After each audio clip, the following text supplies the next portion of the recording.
expositions, Actualité d'association, concerts, stage. conférences, soirées. Chaque jour, on vous informe. Diagenèse, la geôlière de Jade, c'est le premier roman de l'auteure liégeoise Anne Pirard.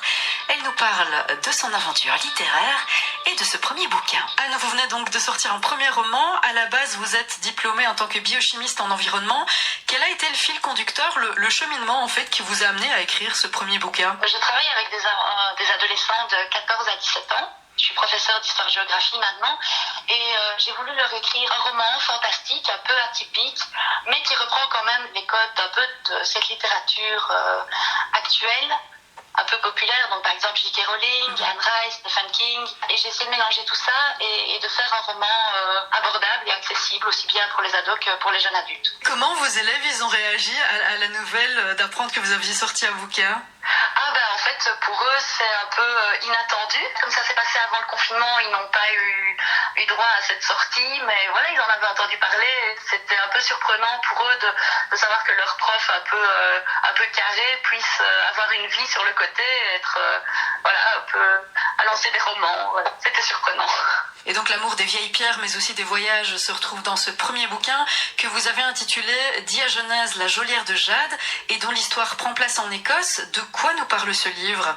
En fait, c'est l'histoire de Colin Sidgwick, qui est un jeune Écossais d'une vingtaine d'années et qui voit débarquer sur son île 3 créatures fantastiques venues dans le but de le protéger d'une menace dont il ignore tout, en fait. Il ignore tout de leur monde, de cette menace. Il a toujours su que sa famille était un peu différente, mais il savait absolument pas à quel point. Diagenèse, la geôlière de Jade est sortie aux éditions Jet d'encre. Pour un premier bouquin, qu'est-ce qui pour vous a été le plus difficile dans ce travail d'écriture? Déjà la durée, en fait, parce que je l'ai fait petit morceau par petit morceau, donc ça a duré 7 ans. Et puis, il faut reprendre les idées, trouver un fil rouge, ne pas se mélanger les pinceaux au fur et à mesure de l'écriture. Et puis, comme il a été écrit sur plusieurs années, nous aussi, en tant que personne, on évolue et c'était compliqué parfois de revenir sur ses pas en se disant oui, mais je pense plus comme ça actuellement. Donc il y a eu quelques modifications à faire.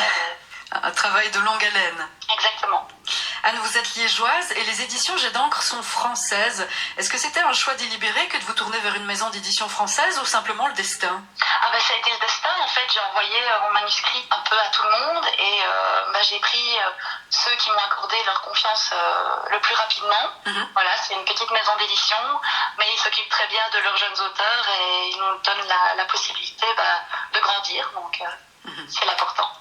Diagenèse, la geôlière de Jade, où peut-on acheter votre premier bouquin? Alors, en fait, il est en commande dans toutes les librairies, mais vous le retrouverez aussi sur le site de la maison d'édition, mais également sur Amazon ou la Fnac.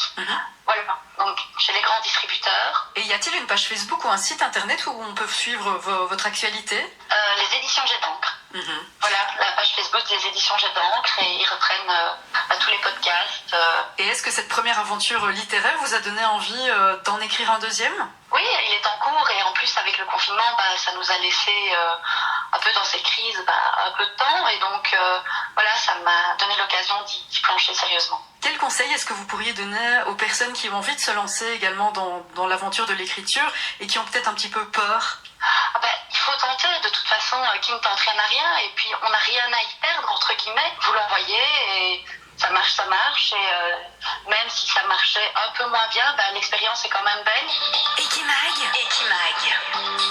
Du lundi au vendredi à 8h30, 12h30 et 16h30, retrouvez l'Equimag d'Equinox FM. Spectacles, expositions, Actualité d'association, concerts, stage. conférences, soirées. Chaque jour, on vous informe.